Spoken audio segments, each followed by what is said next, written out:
Good evening all of you. मैं खुशी आपका स्वागत करती हूँ खूब विज्ञान चैनल पे। तो आज का जो टॉपिक है वो हम देखने वाले हैं पाठ्यक्रम, जो कि आपके सेकेंड ईयर बीएड का टॉपिक है। ठीक है, तो आज हम जानेंगे पाठ्यक्रम के बारे में कि पाठ्यक्रम होता क्या है और क्यों हमें पाठ्यक्रम पढ़नी है। ठीक है, तो सबसे पहले हम लोग जानेंगे कि पाठ्यक्रम होता क्या है। तो किसी भी टॉपिक को स्टार्ट करने के पहले हम उसके अर्थ से स्टार्ट करते हैं। तो सबसे पहले हम लोग जानेंगे पाठ्यक्रम का अर्थ। तो पाठ्यक्रम टॉपिक में जाने के पहले मैं उन लोगों का तहे दिल से स्वागत करती हूँ जो लोग नए जुड़े हैं मेरे इस चैनल से। तो चलो आज के टॉपिक को स्टार्ट करते हैं। तो सबसे पहले हम लोग यहाँ पे देखेंगे पाठ्यक्रम का अर्थ। पाठ्यक्रम का अर्थ क्या होता है, पाठ्यक्रम कहाँ से आया, कैसे इसकी उत्पत्ति हुई, ठीक है ना। तो उन सारी चीजों के बारे में हम लोग यहाँ पे जानेंगे। तो सबसे पहले यहाँ पे हम लोग देखते हैं, यहाँ पे लिखता है पाठ्यक्रम शब्द अंग्रेजी भाषा के करिकुलम शब्द का हिंदी रूपांतर है। ठीक है, तो जो पाठ्यक्रम शब्द जो है ना वो एक अंग्रेजी भाषा करिकुलम, उसका हिंदी रूपांतर है। करिकुलम को हम लोग हिंदी में क्या बोलते हैं, पाठ्यक्रम बोलते हैं। ठीक है, पाठ्यक्रम शब्द जो है वो लैटिन भाषा से अंग्रेजी में लिया गया है तथा यह लैटिन शब्द कुरेर से बना है। कुरेर का अर्थ है दौड़ का मैदान। ठीक है, जो लैटिन वर्ड से लिया गया है ना वो शब्द है कुरेर, और कुरेर का मतलब क्या होता है, दौड़ का मैदान। ठीक है, अतः पाठ्यक्रम वह साधन है जिसके द्वारा शिक्षा व जीवन के लक्ष्यों की प्राप्ति होती है। यह अध्ययन का निश्चित एवं तर्कपूर्ण क्रम है जिसके माध्यम से शिक्षार्थी के व्यक्तित्व का विकास होता है तथा वह नवीन ज्ञान एवं अनुभव को ग्रहण करता है। ठीक है, तो पाठ्यक्रम जो होता है ना, आप लोग देखोगे पाठ्यक्रम हम लोग कहाँ स्कूल में इस्तेमाल करते हैं। ठीक है ना, जो पाठ्यक्रम आता है वो जो भी एक्टिविटीज आपके स्कूल में होते हैं ना, स्कूल के अंदर इस घुसते के साथ जो भी एक्टिविटीज स्टार्ट होते हैं ना, क्लास में, क्लास के बाहर, जो भी टीचर्स आपको पता है, तो सारी चीजें क्या होती है, करिकुलम के अंतर्गत ही आती है। ठीक है, तो यहाँ पे सबसे पहले हम लोग यहाँ पे जानेंगे कि जो एजुकेशन होता है ना वो दो टाइप का होता है। कौन कौन सा, फॉर्मल और इनफॉर्मल। ठीक है, तो हम लोग पाठ्यक्रम को फॉर्मल में इस्तेमाल करते हैं। ठीक है, जो आपका फॉर्मल एजुकेशन होता है उसमें हम लोग पाठ्यक्रम का उपयोग करते हैं। ठीक है, इनफॉर्मल में हम लोग पाठ्यक्रम का उपयोग नहीं करते हैं। तो पाठ्यक्रम हमें ये बताता है कि ये करिकुलम का हिंदी रूपांतर है, और करिकुलम शब्द जो है वो अंग्रेजी के कुरेर शब्द से बना हुआ है।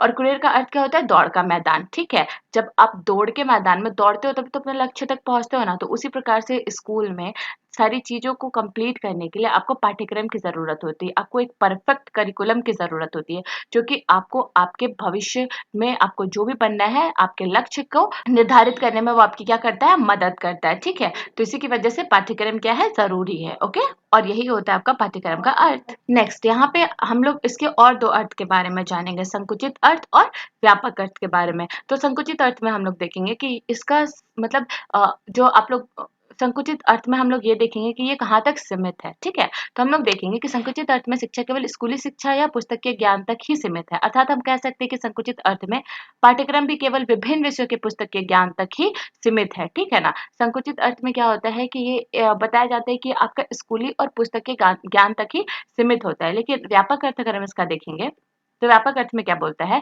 कि व्यापक अर्थ में पाठ्यक्रम के अंतर्गत वो सभी अनुभव आ जाते हैं जिन्हें एक नई पीढ़ी अपनी पुरानी पीढ़ियों से प्राप्त करती है। ठीक है ना, साथ ही विद्यालय में रहते हुए शिक्षक के संरक्षण में विद्यार्थी जो भी क्रियाएं करते हैं वो सभी पाठ्यक्रम के अंतर्गत आते हैं। ठीक है, जस्ट नाउ मैंने आपको बताया था कि स्कूल में घुसते जो भी क्रियाएं वहां पे होती है ना, जो भी चीजें आप वहां पे करते हो ना, वो क्या होती है, आपके पाठ्यक्रम के अनुसार ही होती है। तो वो सारी चीजें आपके पाठ्यक्रम में आ जाती है, जो आपका नई पीढ़ी मतलब जो भी पुरानी चीजें जो भी रखी हुई है उससे आने वाले कमिंग जनरेशन सीखते हैं, वो सारी चीजें आपके पाठ्यक्रम में आ जाती है। ठीक है ना, तो ये क्या है, बहुत व्यापक भी है अगर एक तरफ से देखो तो, और दूसरी तरफ से देखो तो ये संकुचित भी है। ठीक है, तो ये होता है आपका पाठ्यक्रम का अर्थ। आई होप कि आपको समझ में आया होगा।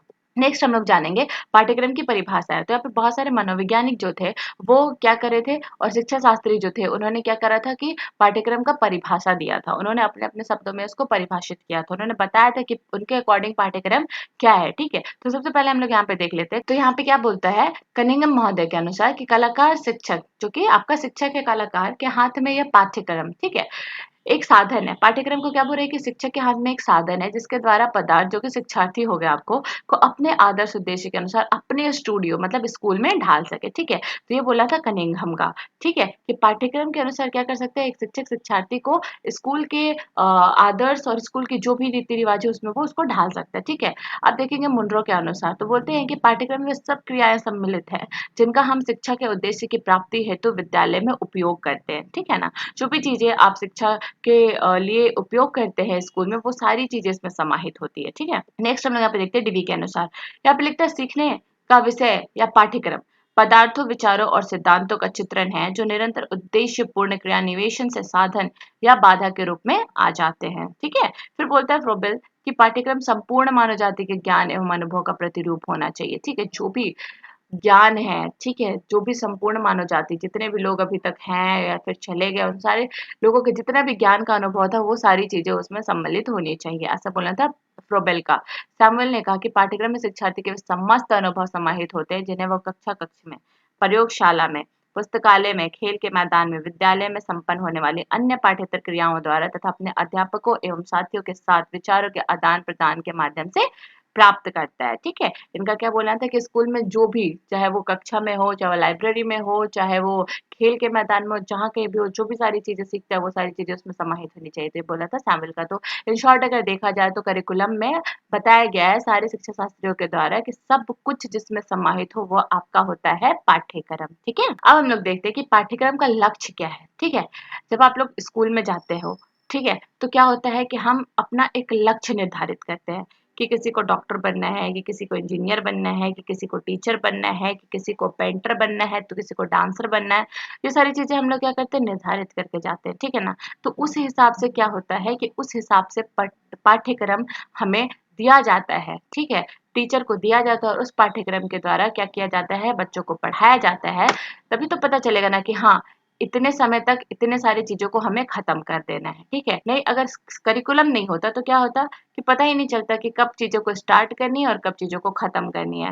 वो चलते चला जाता, पता ही नहीं चलता कि कहाँ से शुरू कर रहे हैं और कहाँ पे खत्म कर रहे हैं, है ना।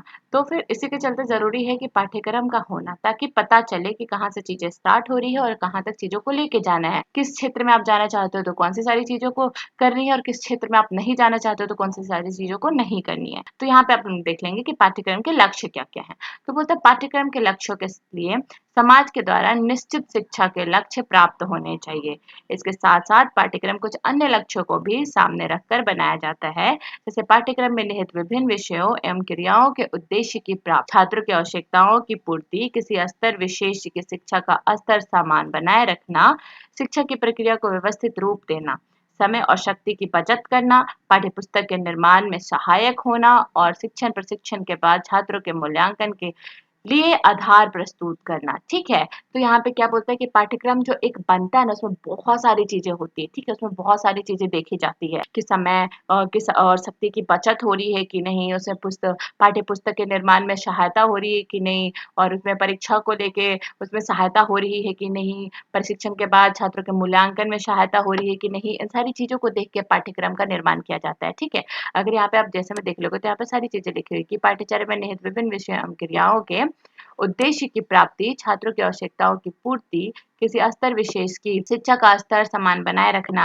शिक्षा की प्रक्रिया को व्यवस्थित रूप देना, समय और शक्ति की बचत करना, पाठ्य पुस्तक के निर्माण में सहायक होना आदि, इन सारी चीजों को देख के ही एक पाठ्यक्रम का निर्माण होता है। ठीक है, तो ये आपका बता रहे पाठ्यक्रम के लक्ष्य क्या क्या होते हैं। तो हम देखेंगे कि क्या क्या लक्ष्य है निम्नलिखित। ठीक है, तो इसके बहुत सारे लक्ष्य है। पहला हम लोग देख लेंगे, शिक्षा में निश्चित लक्ष्यों की प्राप्ति कराता है, विभिन्न विषयों के शिक्षण और क्रियाओं के लक्ष्यों की प्राप्ति कराता है, छात्रों की मनोवैज्ञानिक आवश्यकताओं की पूर्ति कराता है। फिर यहाँ पे लिखता है कि शिक्षा के किसी स्तर का स्तर समान बनाना, शिक्षण अधिगम की प्रक्रिया को व्यवस्थित करना, समय और शक्ति के सदुपयोग करना, पाठ्य पुस्तक के निर्माण में सहायता करना, मूल्यांकन में सहायता करना। तो ये सारी पाठ्यक्रम का लक्ष्य है, जिसको कि आप एक एक करके जानेंगे। तो सबसे पहले यहाँ पे लिखता है कि शिक्षा में निश्चित लक्ष्यों की प्राप्ति। लिखता है शिक्षा में किसी भी स्तर का पाठ्यक्रम कुछ लक्ष्यों की प्राप्ति के लिए बनाया जाता है, चाहे वो एलकेजी का हो, चाहे वो क्लास 10 का हो। ठीक है, वो किसी भी स्तर का क्यों ना हो, वो किसी लक्ष्यों की प्राप्ति के लिए ही बनाया जाता है। यदि हम पाठ्यक्रम को सुचारू रूप से पूरा करते हैं तो वह हमें लक्ष्यों की प्राप्ति करने में सहायता करती है, अन्यथा वो नहीं करती है। अगर आप एक परफेक्ट करिकुलम के हिसाब से अपनी पढ़ाई को करते हो ना, तो आप क्या करते हो, आप लक्ष्यों की प्राप्ति करने में आपको बहुत ज्यादा सहायता करती है। अगर आप सुचारू रूप से नहीं चलोगे तो क्या करेगी, आपकी सहायता नहीं करेगी। ठीक है, तो यही था शिक्षा में निश्चित लक्ष्यों की प्राप्ति। नेक्स्ट हम लोग देख लेंगे विभिन्न विषयों के शिक्षण और क्रियाओं के लक्ष्यों की प्राप्ति। ठीक है, तो देखते कि पाठ्यक्रम कुछ इस रूप से विकसित की जाती है कि इनके द्वारा लक्ष्यों की प्राप्ति हो। जाहिर सी बात है कि आप किसी भी चीज को करोगे तो उस रूप से करो जिससे कि आप अपने लक्ष्यों की प्राप्ति कर सको। तो इसी प्रकार से आप करिकुलम भी उसी तरीके से विकसित की जाती है जिससे कि लक्ष्यों की प्राप्ति हो सके। इसके लिए विषयों और क्रियाओं की सीमा निश्चित की जाती है। जो भी इसका विषय है, जो भी क्रियाएं है, वो एक सीमा में निश्चित की जाती है। ठीक है, तो ये बताता है आपको छात्रों के मनोवैज्ञानिक आवश्यकताओं की पूर्ति करता है ये। जो भी छात्रों की मनोवैज्ञानिक आवश्यकताएँ हैं ना, उसको पूर्ति करने में भी करिकुलम बहुत ज़्यादा सहायक होता है। तो लगता है शिक्षा के किसी भी स्तर के पाठ्यक्रम का एक उद्देश्य यह भी होता है कि वो समाज के उद्देश्य की प्राप्ति के साथ-साथ छात्रों की मनोवैज्ञानिक आवश्यकताओं की भी पूर्ति करे। सबसे पहले हम लोगों ने देखा था कि एक पाठ्यक्रम समाज को देखते हुए तैयार किया जाता है, लेकिन उसके साथ-साथ हमें क्या करना है, छात्रों की मनोवैज्ञानिक आवश्यकताओं की पूर्ति की तरफ भी हमें ध्यान देना है। तो उन सारी चीज़ों को भी हमें करिकुलम में क्या करना है, समाहित करना है, ठीक है? नेक्स्ट यहाँ पे देखते हैं, शिक्षा के किसी स्तर का स्तर समान बनाना। शिक्षा के किसी भी स्तर के शिक्षा की पाठ्यक्रम इसलिए भी बनाई जाती है कि समाज की शिक्षा का स्तर समान रहे, ठीक है? ऊपर-नीचे ना हो, सब कुछ इक्वल रहे, ठीक है? फिर बोलते हैं शिक्षण अधिगम की प्रक्रिया को व्यवस्थित करना। शिक्षा के किसी भी स्तर की पाठ्यचर्या का यह भी उद्देश्य होता है कि वह नियोजित शिक्षा के लिए ऐसा आधार प्रस्तुत करे कि शिक्षा संस्थाओं में शिक्षण अधिगम की प्रक्रिया सुचारू रूप से चले, ठीक है? एक सुचारू रूप देने के लिए तो करिकुलम का निर्माण होता है ना, ताकि परफेक्टली वो स्मूथली वो रन कर सके, ठीक है ना? वो चल सके कि हाँ, कब से कब तक क्या करना है, कब से कब तक क्या नहीं करना है। किस तरीके से करेंगे तो हम अपने लक्ष्यों की प्राप्ति को पा सकते हैं, किस तरीके से करेंगे तो हम अपने लक्ष्यों की प्राप्ति को खो सकते हैं। तो उन सारी चीज़ों को क्या करता है, ये सारी चीज़ों को देखता है और एक सुचारू रूप देता है, ठीक है? समय और शक्ति का सदुपयोग भी होता है इससे। अगर आपको पता ही नहीं रहेगा तो आप चलते जाओगे, चलते जाओगे, चलते जाओगे, वो दौड़ के मैदान में आप दौड़ते जाओगे, आपको पता ही नहीं है कि फिनिश कहाँ करना है, तो आप तो बस दौड़ते चले जाओगे। इसी के चलते बोला गया है करिकुलम को दौड़ का मैदान, जहाँ पे आपको पता होता है कि फिनिश कहाँ करना है और स्टार्ट कहाँ करना है। इसी के चलते यहाँ पे बोलता है कि अगर आपके पास एक परफेक्ट करिकुलम होगा, तो क्या होगा, आपका समय का सदुपयोग बहुत अच्छे से होगा और आपको ज़्यादा मेहनत भी नहीं करनी पड़ेगी। बोलते हैं इससे यहाँ पे शिक्षकों होगा। इससे शिक्षकों के भटकने की कोई गुंजाइश नहीं होती है। इसके फलस्वरूप शिक्षा की प्रक्रिया बड़ी सुचारू रूप से चलती है और समय एवं शक्ति का सदुपयोग होता है। वे व्यर्थ नहीं जाते, ठीक है? मतलब बिल्कुल व्यर्थ नहीं होगा अगर आपके पास एक परफेक्ट करिकुलम होगा तो। अगर परफेक्ट करिकुलम नहीं होगा तो आपका समय भी वेस्ट होगा और आपकी शक्ति भी वेस्ट होगी, ठीक है? तो ये है आपका लक्ष्य। नेक्स्ट यहाँ पे पाठ्य पुस्तकों के निर्माण में सहायता। जो भी आपके पाठ्य पुस्तक बनते हैं, जो भी सिलेबस तैयार किया जाता है, तो वो उन सारी चीज़ों में भी आपके करिकुलम आपको हेल्प करता है। लिखता है शिक्षा की किसी भी स्तर की पाठ्यचर्या जितनी स्पष्ट होगी, उसके आधार पर उस स्तर के किसी भी विषय की पाठ्य पुस्तक तैयार करना उतना ही सरल होगा, ठीक है?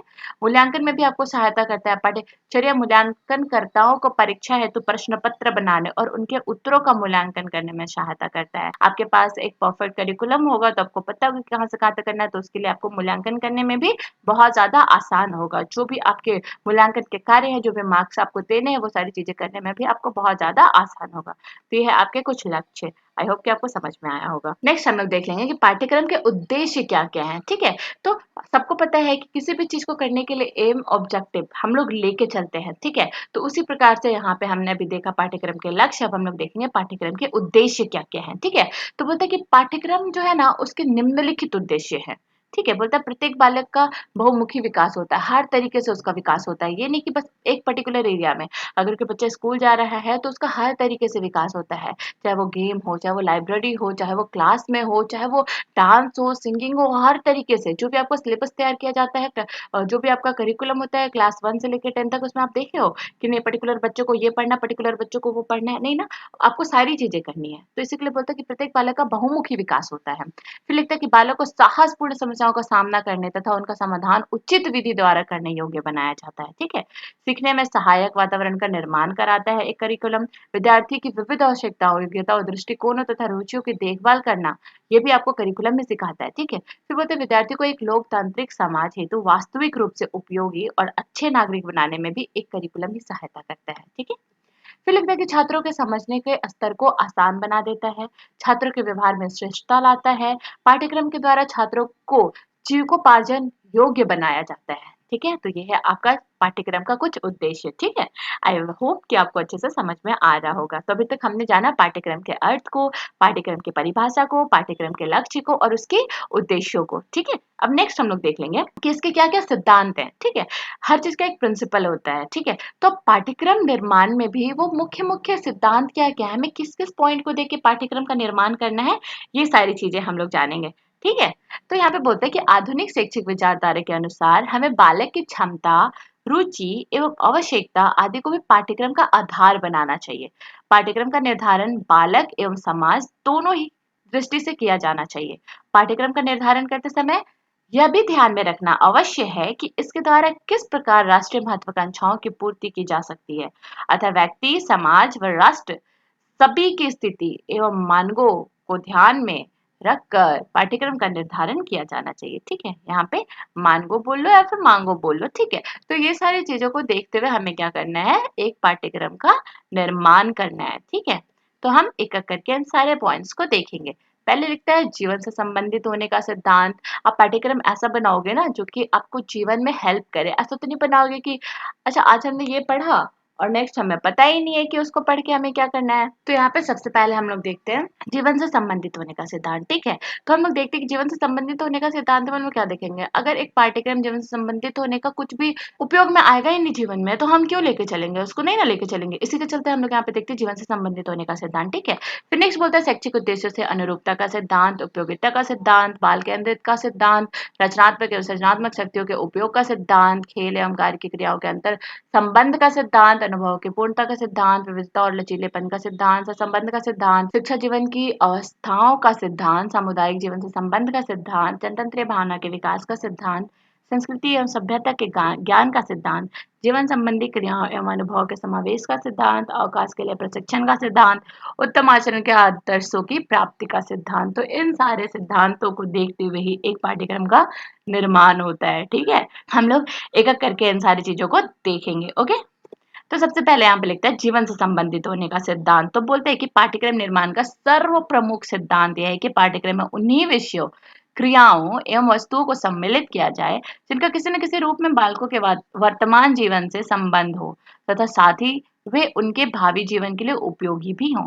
ऐसे विषयों का अध्ययन करके ही बालक जीवन में सफलता प्राप्त कर सकेगा। ठीक है, तो बोले जाते हैं कि उन सारे विषयों को ही आप सम्मिलित करोगे ना, जैसे कि एक बालक के भविष्य मतलब वर्तमान में उन सारी विषयों का कुछ संबंध हो, उन सारी चीजों से वो कुछ हासिल कर सके। ऐसे विषयों को तो आप बिल्कुल नहीं डालना चाहोगे जिससे कि उसके जीवन में आगे का कुछ फायदा ही ना हो। तो वैसे विषयों को डाल के क्या फायदा। इसी की वजह से जब भी एक पाठ्यक्रम, एक करिकुलम निर्माण किया जाता है ना, तो उसमें क्या ध्यान में रखा जाता है कि उन सारे विषयों को, उन सारी क्रियाओं को, उन सारी वस्तुओं को आपको सम्मिलित करना है जिससे कि बालक का एक वर्तमान जीवन में वो सारी चीजें संबंध रख सके, जिससे कि बालक वर्तमान जीवन में एक अच्छा जीवन जी सके, अच्छा लाइफ स्टाइल उसको मिल सके। ठीक है ना, तो ऐसे चीजों को आपको सम्मिलित करनी है उसमें। ठीक है, नेक्स्ट यहाँ पे बोलते हैं कि शैक्षिक उद्देश्य से अनुरूपता का सिद्धांत। ठीक है, बोलते हैं कि पाठ्यक्रम शैक्षिक उद्देश्यों की प्राप्ति का साधन है, अतः पाठ्यक्रम का निर्धारण करते समय शिक्षा के उद्देश्यों का निरंतर ध्यान रखना चाहिए। ठीक है, इसीलिए पाठ्यक्रम में उन्हीं विषयों का समावेश करना चाहिए जो शिक्षा के उद्देश्यों के अनुकूल हो। वर्तमान समय में शिक्षा का उद्देश्य बालकों का शारीरिक, मानसिक, सामाजिक, सांस्कृतिक एवं चारित्रिक विकास करने के साथ साथ उन्हें किसी उद्योग अथवा उत्पादन कार्य में निपुण करना है, अर्थात उन्हें व्यक्तिगत एवं सामाजिक हितों के संरक्षण के योग्य बनाना है। ठीक है, तो यहाँ पे हम लोग देखेंगे कि शैक्षिक उद्देश्यों के अनुरूपता का भी सिद्धांत होना चाहिए। अभी के टाइम पे क्या है, एक बालक का बहुमुखी विकास होना बहुत ज्यादा जरूरी है। ठीक है, चाहे वो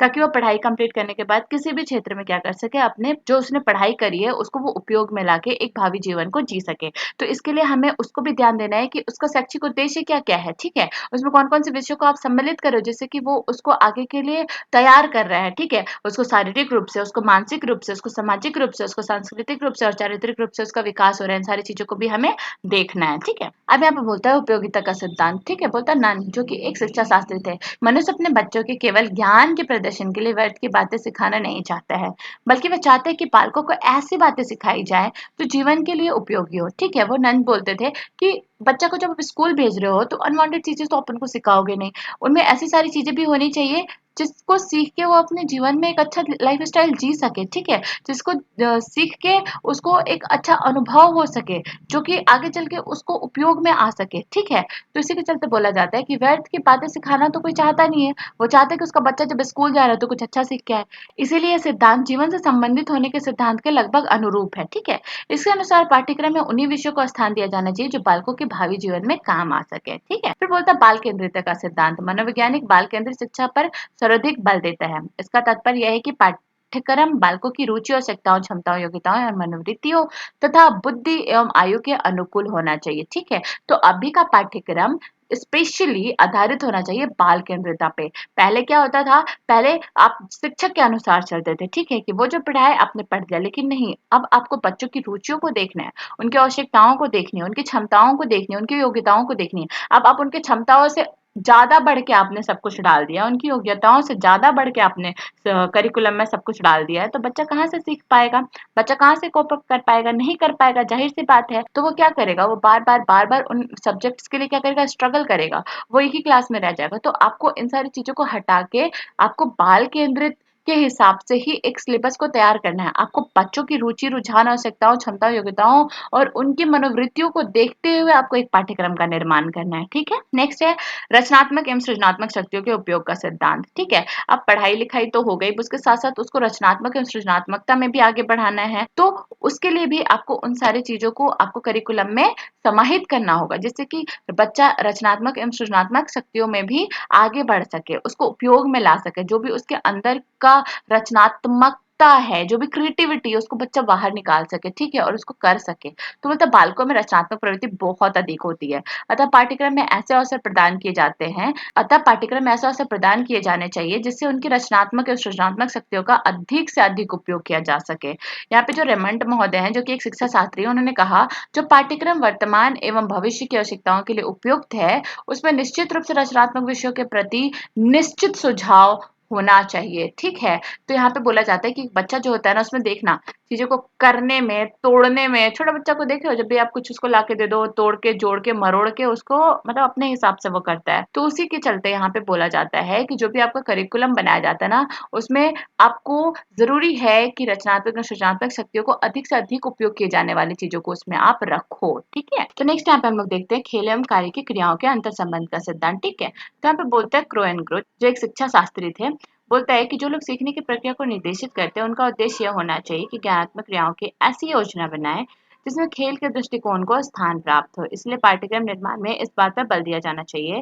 कि ज्ञान संबंधी क्रियाओं से भी बालक को खेल की क्रियाओं के समान ही आनंद प्राप्त हो, ठीक है। तो यहाँ पे बोला जाता है कि एक बच्चा जब है, ठीक है, बच्चों को देखे होगे जितना ज्यादा आप उसको खेल खेल में सिखाओगे ना, उतना ज्यादा वो सीखता है, ठीक है। तो यही यहाँ पे कोशिश करना चाहिए according to Crow and Crow के अनुसार। और अभी भी तो वही चीज हो रहा है ना लागू, कि खेल खेल में बच्चों को आप जैसे सिखा दो, अभी प्ले स्कूल का जो निर्माण हो रहा है, ठीक है, वो सारी चीजें भी तो उसी का देन है ना, कि आपको खेल खेल में क्या करनी है, बच्चों को सिखानी है। इससे बच्चे क्या करते हैं कि वो खेलने में मजे भी लेते हैं और उसके साथ साथ वो सीख भी जाते हैं, ठीक है। तो इसी के चलते जरूरी है, यहाँ पे बोलते हैं कि इसी के चलते पाठ्यक्रम में इस बात पर बल दिया जाना चाहिए कि ज्ञान संबंधी क्रियाओं में भी बालकों को खेल की क्रियाओं के समान ही आनंद प्राप्त हो। आपको ऐसे बच्चों को पढ़ाना है, ऐसे बच्चों को सिखाना है, ठीक है। नेक्स्ट बोलता है अनुभव की पूर्णता का सिद्धांत। तो यहाँ पे बोलता है कि पाठ्यक्रम के अंतर्गत मानव जाति के अनुभव की पूर्णता निहित होनी चाहिए। इसका तात्पर्य है कि पाठ्यक्रम में परंपरागत ढंग से पढ़ाए जाने वाले सैद्धांतिक विषयों के साथ साथ उन सभी अनुभव को भी स्थान दिया जाना चाहिए जिनको बालक विभिन्न क्रियाओं द्वारा प्राप्त करता है। माध्यमिक शिक्षा आयोग जो था, तो उन्होंने क्या बोला था कि पाठ्यक्रम का अर्थ केवल सैद्धांतिक विषयों से नहीं है, बल्कि इसमें अनुभव की संपूर्णता निहित होती है, ठीक है। बच्चों को सिर्फ किताब का कीड़ा नहीं आपको बनाना है, बल्कि आपको उनको अनुभव से भी बताना है, ठीक है। फॉर एग्जाम्पल अगर मैं बच्चों को पढ़ा रही हूँ, ठीक है, तो मैंने जो अपने अनुभव किए हैं पिछले समय में जब मैं पढ़ाई करी थी, तो मैं उन सारे अनुभव को लेकर बच्चों को बताऊंगी, जैसे कि बच्चों को पढ़ने में मजा भी आए, और जो आप उनको अपने अनुभव शेयर करोगे ना, तो उनको बहुत मजा आएगा, उनको बहुत इंटरेस्टिंग लगेगी वो सारी चीजें, तो उनको पढ़ाई में भी बहुत अच्छा लगेगा। तो इसी के चलते यहाँ पे माध्यमिक शिक्षा आयोग का भी बोलना है कि बस आपको किताबी कीड़ा उनको नहीं बनाना है, जो भी सैद्धांतिक विषय है बस वही आपको नहीं उसको भरनी है, आपको अनुभव की संपूर्णता को भी निहित कराना है, ठीक है। फिर बोलते हैं विविधता और लचीलेपन का सिद्धांत। एक पाठ्यक्रम ऐसा बनाना चाहिए जिसको कि आप समय के अनुसार से उसको चेंज भी कर सको। मतलब पाठ्यक्रम में विविधता और लचीलेपन की आवश्यकता इसीलिए है जैसे कि छात्रों की रुचियों, विभिन्नताओं, दृष्टिकोणों, मनोवृत्ति और आवश्यकताओं के अनुकूल बनाया जा सके। बालकों पर अनुपयुक्त विषयों को लादने का प्रयत्न नहीं करना चाहिए, ठीक है। जो जरूरी है आप उसी को रखो, तो जरूरी नहीं उसको रख के क्या फायदा, क्यों बच्चों को बोझ देना है। जब बच्चों के ऊपर आप बोझ डालोगे तो बस वो बोझ होते रह जाएंगे, वो पढ़ाई लिखाई कुछ नहीं करेंगे। इसी के चलते जितना आप हल्का रखोगे उसको, उतना ज्यादा वो पढ़ाई करेंगे, उतना ज्यादा उनको मजा आएगा उन सारी चीजों में, ठीक है। नेक्स्ट है सहसंबंध का सिद्धांत। पाठ्यक्रम के निर्धारण में इस बात का विशेष ध्यान रखना चाहिए कि उसमें सम्मिलित किए जाने वाले विभिन्न विषय एक दूसरे से संबंधित हो। इसका तात्पर्य है कि एक विषय का शिक्षा दूसरे विषय की शिक्षा का आधार बन सके। अतः पाठ्यक्रम के निर्माण में सहसंबंध का सिद्धांत बहुत महत्वपूर्ण है। जब आप किसी बच्चे को एक विषय को सिखाते हो, तो आपको ऐसा करिकुलम तैयार करना चाहिए। फॉर एग्जाम्पल मैथ्स पढ़ना स्टार्ट जब आप करते हो ना, तो आप देखना इधर 7, 8, 9 जो आपका मैथ्स का कनेक्शन होता है वो कहाँ से होता है। आप पहले पहले आप क्या सीखते हो, पहले आप माइनस, प्लस, मल्टीप्लिकेशन, डिवीजन सीखते हो, ठीक है। उसके बाद आप बोर्ड मास सीखते हो, उसके बाद से फिर वो आपको आगे की ओर लेके जाता है। तो आपका एक संबंध बनाता है ना, कि जो चीजें आपने प्रीवियस क्लास में सीखी वो उसके बाद फिर आपको आगे की क्लासों में वो आपको हेल्प कर रहा है, ठीक है? तो इसी के चलते यहाँ पे बोला जाता है कि इसका संबंध होना चाहिए उसमें, ताकि एक विषय जब आप पढ़ रहे हो, तो आगे आपको उस विषय को पढ़ के और भी हेल्प मिल सके। अगर आप मैथ्स पढ़ रहे हो, तो मैथ्स आप देखना फिज़िक्स में भी मैथ्स है, तो आपका जोड़-घटाव, गुणा, मल्टीप्लिकेशन आपको फिज़िक्स में भी हेल्प करने वाला है। आगे चल के और भी जो सब्जेक्ट्स हैं, वो किसी और सब्जेक्ट में भी आपको हेल्प करने वाले हैं, तो ऐसा करिकुलम तैयार करना चाहिए। सामुदायिक जीवन से संबंध का सिद्धांत पाठ्यक्रम का निर्माण करते समय स्थानीय आवश्यकताओं एवं परिस्थितियों को ध्यान में रखते हुए उन सभी सामाजिक प्रथाओं, मान्यताओं, विश्वासों, मूल्यों, समस्याओं को स्थान दिया जाना चाहिए, जिनसे बालक सामुदायिक जीवन की प्रमुख बातों से परिचित हो सके। ठीक है, यहाँ पे क्या क्या बोलता है, सामाजिक प्रथाओं को, मान्यताओं को, विश्वासों को, मूल्यों को और समस्याओं, जो भी सारी चीजें होती है समाज में, उन सारी चीजों को आपको क्या करना है, करिकुलम में डालना है, जिससे कि बच्चा पढ़ाई के साथ साथ उन सारी चीजों से भी परिचित हो सके कि क्या क्या होता है उनके इर्द गिर्द, है ना। माध्यमिक शिक्षा आयोग का भी कहना है कि पाठ्यक्रम सामुदायिक जीवन से सजीव एवं अनिवार्य अंग के रूप में संबंधित होना चाहिए। ठीक है, नेक्स्ट हम लोग देख लेते हैं जनतंत्र भावना के विकास का सिद्धांत। बोलता है शिक्षा एक महत्वपूर्ण उद्देश्य बालकों में, जो शिक्षा का एक महत्वपूर्ण उद्देश्य है वो बालकों में जनतंत्र भावना का विकास करना भी है। ऐसा नहीं होना चाहिए कि नहीं, हम पर्टिकुलर इंसान को इस वाले प्लेस में रखेंगे और पर्टिकुलर इंसान को एकदम टॉप वाले प्लेस में रखेंगे, नहीं। चाहे वो कुछ भी हो, आपको हर चीज में क्या करना है, उनको बराबर का हिस्सेदारी देना है। ठीक है, तो बोलते हैं इसलिए पाठ्यक्रम ऐसा होना चाहिए जो जनतंत्र की भावना एवं आदर्शों का पोषण हो। इसके लिए विद्यालयों के सभी कार्यों, जैसे कि जो भी होता है, जो भी आपका प्रवेश होता है, जो भी एंट्रेंस एग्जाम होते हैं, अध्ययन, अध्यापन, खेलकूद, मूल्यांकन आदि में जनतंत्रीय भावना का आपको समावेश कराना है। ठीक है, संस्कृति और सभ्यता के ज्ञान का सिद्धांत, आपको सारी चीजों के साथ साथ संस्कृति और सभ्यता का भी ज्ञान का सिद्धांत उनको देना है। पाठ्यक्रम का निर्माण के समय इस बात का भी ध्यान रखना चाहिए कि उन विषय वस्तु एवं क्रियाओं को अवश्य सम्मिलित किया जाए, जिससे बालक को अपनी संस्कृति और सभ्यता का ज्ञान प्राप्त हो। शिक्षा का एक उद्देश्य संस्कृति और सभ्यताओं का संरक्षण एवं विकास भी है। ठीक है, नेक्स्ट जीवन संबंधी क्रियाओं एवं अनुभव के समावेश का सिद्धांत, उन सारी चीजों को भी आपको इसमें रखना है, जिससे कि आपके जीवन संबंधी क्रियाओं का भी अनुभव हो। ठीक है, बोलते पाठ्यक्रम में जीवन से संबंधित उन सभी क्रियाओं एवं अनुभव का स्थान दिया जाना चाहिए, जिससे बालक का सर्वांगीण विकास सुनिश्चित हो सके। इसके लिए पाठ्यक्रम का निर्माण करते समय ऐसे प्रयत्न किया जाना चाहिए कि उसमें वे सभी क्रियाएं समाहित हो, जिनसे बालक का शारीरिक, मानसिक, सामाजिक, राजनीतिक, चारित्रिक, आध्यात्मिक विकास संभव हो। ठीक है, तो आपको इस सारे विषय को समाहित करना है, जिससे कि एक बच्चा का शारीरिक, मानसिक, सामाजिक, राजनीतिक, चारित्रिक, आध्यात्मिक विकास संभव हो सके। ठीक है, अवकाश के लिए प्रशिक्षण। ठीक है, यहाँ पे बोलते हैं कि पाठ्यक्रम इस प्रकार बनाया जाना चाहिए कि छात्रों के कार्य और अवकाश दोनों के लिए प्रशिक्षित करे। इसलिए अध्ययन के विषय के साथ साथ पाठ्यक्रम में अन्य क्रियाओं को भी स्थान देना चाहिए। ठीक है, हमें हमेशा ये देखना चाहिए कि बच्चा गलत तरीके से तो छुट्टियों का उपयोग नहीं कर रहा है ना, उसको एक सही मायने बताना चाहिए अवकाश का। ठीक है, नेक्स्ट हम लोग यहाँ पे देख लेते हैं कि पाठ्यक्रम और पाठ्य वस्तु में क्या संबंध है, एक करिकुलम और एक सिलेबस में क्या संबंध है, उसके बारे में हम लोग जानेंगे। यहाँ पे बोलता है कि पाठ्यक्रम का स्वरूप अत्यंत व्यापक होता है, इसके अंतर्गत समावेश किया जाना है। ठीक है, जो भी आपका पाठ्यक्रम होता है उसका स्वरूप क्या होता है, व्यापक होता है। ठीक है, बहुत बड़ा होता है और इसके अंदर सब कुछ आ जाते हैं। लेकिन अगर पाठ्य वस्तु की तरफ देखा जाए, तो पाठ्य वस्तु का स्वरूप जो होता है वो सुनिश्चित होता है। इसके अंतर्गत केवल शिक्षण विषयों के ही प्रकरणों को सम्मिलित किया जाता है। जो भी आपको पढ़ाना है ना, वही सारी चीजें आपको इसमें मिलेगी। ठीक है, लेकिन एक पाठ्यक्रम में स्कूल में घुसते के साथ जो भी एक्टिविटीज होती है ना, वो सारी चीजें आपको मिलेंगी। पाठ्यक्रम शिक्षा दर्शन पर आधारित होता है, लेकिन बोलता है कि जबकि पाठ्य वस्तु का कोई दार्शनिक आधार नहीं होता है। ठीक है, पाठ्यक्रम में बालकों को महत्व दिया जाता है। पाठ्यक्रम में एक बालक को महत्व दिया जाता है, लेकिन पाठ्य वस्तु में शिक्षक और अंतर वस्तु को प्राथमिकता दी जाती है, क्योंकि एक पाठ्य वस्तु जो होती है वो शिक्षक के द्वारा तैयार की जाती है कि बच्चों को कैसे, कब, क्या पढ़ानी है। ठीक है, फिर यहाँ पे बोलते हैं कि पाठ्यक्रम यह प्रदर्शित करता है कि शिक्षक किस प्रकार के शैक्षिक क्रियाओं के द्वारा पाठ्य वस्तु की आवश्यकताओं की पूर्ति करेगा, है ना।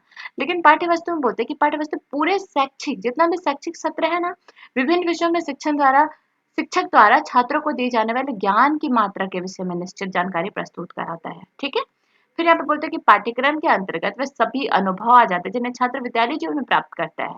लेकिन एक पाठ्य वस्तु जो होता है उसमें वही सारी चीजें आती हैं जो कि पाठ्य विषयों से संबंधित हो। ठीक है, वो विद्यालय वाली चीजें नहीं होती है। जो विद्यालय में घुसते के साथ सारी चीजें आपको मिलती है, वो सारी चीजें आपको पाठ्यक्रम में मिलेगी, लेकिन जो चीजें आपको क्लास में करनी है वो सारी चीजें आपको पाठ्य वस्तु में मिलेगी। ठीक है, तो यह आपका रिलेशनशिप पाठ्यक्रम और पाठ्य वस्तु में। ठीक है, आई होप कि आपको समझ में आया होगा। आज की वीडियो में बस इतना ही। अगर आपको कहीं पे कोई भी प्रॉब्लम होता है समझने में, तो आप मुझे कमेंट बॉक्स में कमेंट कर सकते हो। और अगर आपको मेरे वीडियो पसंद आता है तो please like share and subscribe जरूर करें, और कमेंट करना बिल्कुल मत भूलना, और सब्सक्राइब करना बिल्कुल मत भूलना, कुछ भी करना बिल्कुल मत भूलना, क्योंकि आपका हर एक चीज मेरे लिए बहुत ज्यादा इंपॉर्टेंट है। ठीक है, चलो फिर आज के लिए बस इतना ही। Bye bye, take care.